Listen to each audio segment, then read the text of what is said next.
The next thing I want to play for you is what we refer to as generally as financial equity.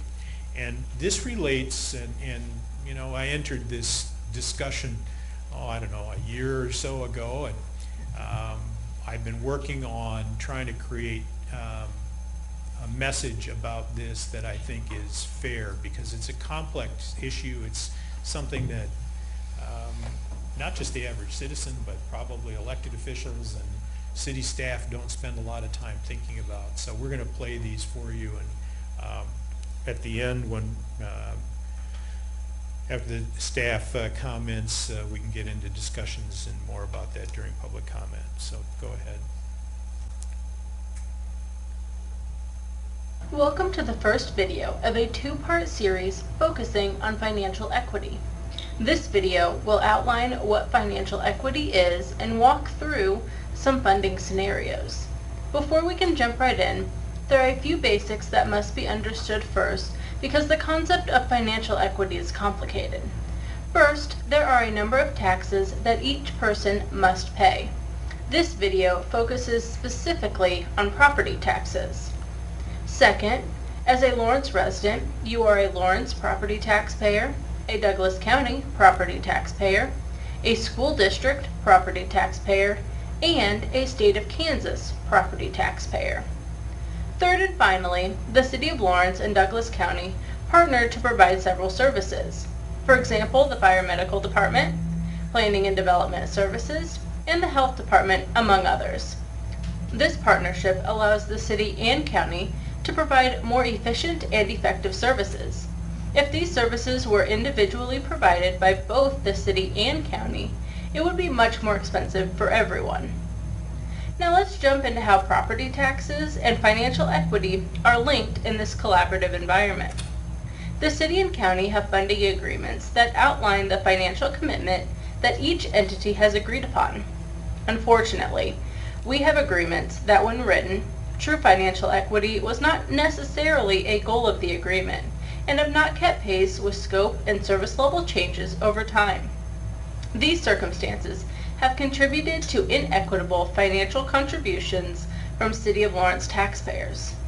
We're going to walk through two examples of funding agreements. In example 1, let's say the city and county agreed to each pay 50% for a service provided across Douglas County. This is an equal distribution, but is it equitable?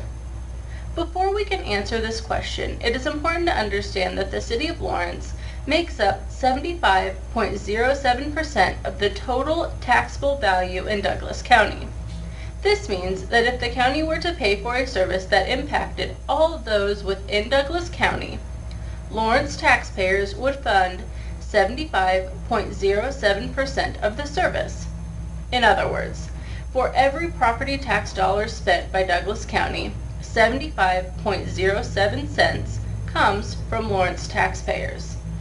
Now let's go back to our financial equity question. If the city and county each pay 50% for a service, is it equitable? In order to answer this, we're going to have to walk through the math. For the sake of easy numbers, we are going to look at a service that costs $1 million. In this example, the city would pay 50% of that, or $500,000, and the county would pay the other, $500,000. But remember, we just noted that Lawrence taxpayers make up 75.07% of the taxable valuation. Therefore, Lawrence taxpayers are responsible for $375,360 of the county portion, and non-Lawrence taxpayers are responsible for the remaining $124,640 of the county portion. This means that when the city and county decide to split costs 50-50, the total tax burden on Lawrence taxpayers is 87.54% of the cost of service, in this case $1 million. Now, let's look at what an equitable distribution looks like.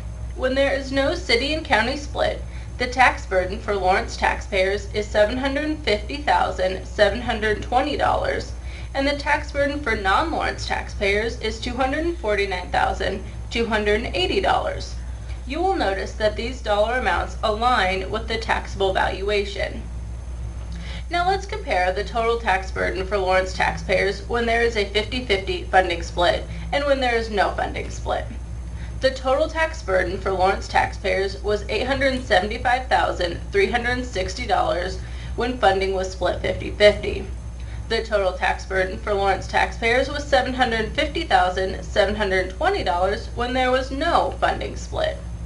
This means there is a $124,640 shift in the tax burden from non-Lawrence taxpayers to Lawrence taxpayers in example 1, where there is a 50-50 funding split between the city and county. This means that Lawrence taxpayers are subsidizing a service for non-Lawrence taxpayers, such as those located in Baldwin City, Eudora, Lecompton, and unincorporated Douglas County. While not all the city and county funding agreements are financially equitable, there are still efficiencies of operations gained through collaboration. The city hopes to revisit some agreements to help improve the financial equity and continue to partner with the county to provide equitable services to all Douglas County taxpayers. Please check out our second video in this two-part series where we outline how we can achieve better financial equity. So that's the problem, and so that we've identified, and now we're going to talk about maybe a long-term strategy and how to start correcting that. Go ahead. Welcome back to part 2 of this two-part series on financial equity. The first video established that there are inequitable financial contributions from City of Lawrence taxpayers. But now let's talk about why this is important and how it can be addressed moving forward. It is important for a few reasons. First, it means that City of Lawrence taxpayers are subsidizing services for those located in Baldwin City, Eudora, Lecompton, and unincorporated Douglas County, and does not achieve the goal of being financially equitable for all those within Douglas County. Additionally, when funding splits occur, it can lead to administrative dysfunction and lack of consistent leadership. Finally, it can be difficult to manage these programs when each agency plays a different role and those roles are not communicated effectively or clearly defined. There are a number of different funding agreements between the city and county, and this means that achieving financial equity will likely take years. However, it is also important to remember that even when true financial equity is not achieved, there are still efficiencies gained when agencies are able to partner together to provide services. Now let's talk about how to address financial equity moving forward. Each funding agreement is a little different and will have a varied level of impact. Due to the number of agreements, there will have to be an incremental approach taken to review these agreements. The city recognizes that changing some of these funding agreements is going to result in a shift of costs, and that those will need to be budgeted for and communicated to a number of different agencies. The goal is to start with the larger agreements that will result in the most cost shift and provide a reasonable timeline for implementation so that all agencies can be prepared for the shifts in costs. Finally, it is important to remember that while this video series focuses specifically on property taxes, the city does also receive sales tax, which often come from those that live outside the city. Those proceeds help pay for services that visitors use or have the ability to use while they are in Lawrence. Some of these services include public safety, such as police, fire, EMS, our transportation networks, parks, recreation opportunities, and infrastructure, such as our streets, water, sewer, and multi-use paths. Lawrence is able to support the environment for businesses to prosper and attract visitors. The city hopes to be able to continue to partner with the county and other organizations in a financially equitable manner, and to revisit some agreements to ensure that they are equitable to all those within Douglas County. Thank you for watching our two-part series on financial equity. Thanks, Danielle. There are a number of agreements that we have, and here's just an example of some of them. The medical annual operations, the split is city 74.36, the county 25.64. The health department facility 50-50. The planning department annual operations 83.33, and the county 16.67. the judicial and law enforcement building, the jail rate of $91.64. We're charged per person per day for use of the facility based on origin of the arrestee. Emergency Communications Center, 66% city and 34% county. Household hazardous waste agreement is pending. TIF, TDA, NRA agreements, agreement based on specific projects. The Senior Resource Center of Douglas County remodel at Fire Station Number 1. Other fire medical agreements, ambulance, billing, Eudora staffing, coroner services, and medical. In addition to the equity issue, I want to mention a few other things. Not all the cities are being treated the same in these arrangements. They have different arrangements, and I think that does go to the equity issue. Management sometimes is not consistent. You have managers, the city manager, the county manager, sometimes we split up, but it's never good, I think, to have two managers trying to oversee a particular function. And so that has created some conflicts over time. The contracts, in many respects are out of date. We're not even following the terms of the original contracts, and they haven't been kept up to date. And finally, it may encourage actually expansion of service because we're not really, there isn't one focus as to who's paying attention. Now, having said that, I would say that Lawrence and Douglas and the other cities in Douglas County are still way ahead of the curve on collaboration, and that's not something you want to discourage. But from my perspective, I don't think you can ignore the equity issue, and I think it's going to take a lot of facilitation back and forth between the two entities to get the contracts up to date to reflect what the relationship currently is rather than what it says it is, because that's not currently the case. So those things need to be addressed. As I said, we'll get into that conversation in the public discussion or the discussion with the commission at the end. We had a number of unfunded requests that we received. There's $11 million, almost $12 million in unfunded CIP projects that didn't get to the funded level. And then a number of staff positions throughout the various departments. Daniel, you can flip through those slides right up to the end, considering the time. In effect, $14,590,700 worth of requests did not make the final cut in the budget document. That's already.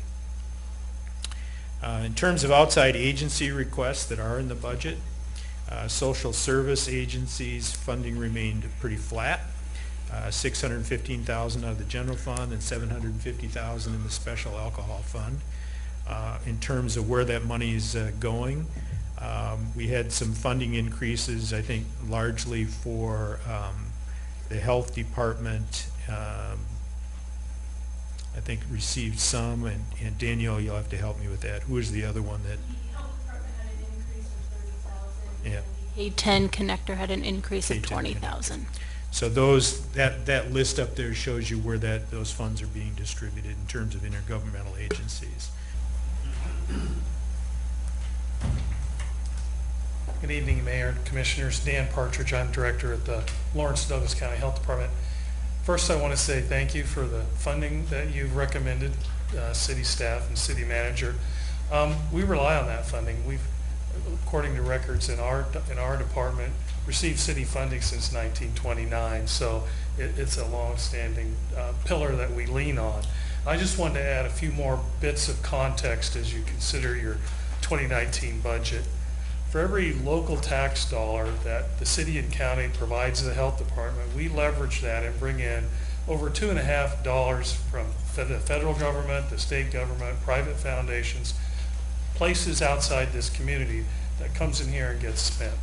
That's not counting then another roughly $1 million that comes into this community through the WIC program and the funds that we give women and families to go to our local grocers and spend money there. So there is an economic benefit from public health and the health department. There's been talk around service utilization, and I don't have the numbers here to be super precise, but I did look at them this afternoon. And it depends on the program, but on general, 90% of the people that walk through our door come from the city of Lawrence. Every year, 15,000 people walk into the health department on average, and they're there to see us for family planning services, immunization services, sexually transmitted illness testing and treatment, our Healthy Families case management work, immunizations, our Project Lively care coordination, multiple services. So of those 15,000 people, 13,000 leave and go to their home in Lawrence. So there is real benefit to Lawrenceans in the work that you help fund, and I appreciate very much the support you give us. Thank you, Dan. Mhm.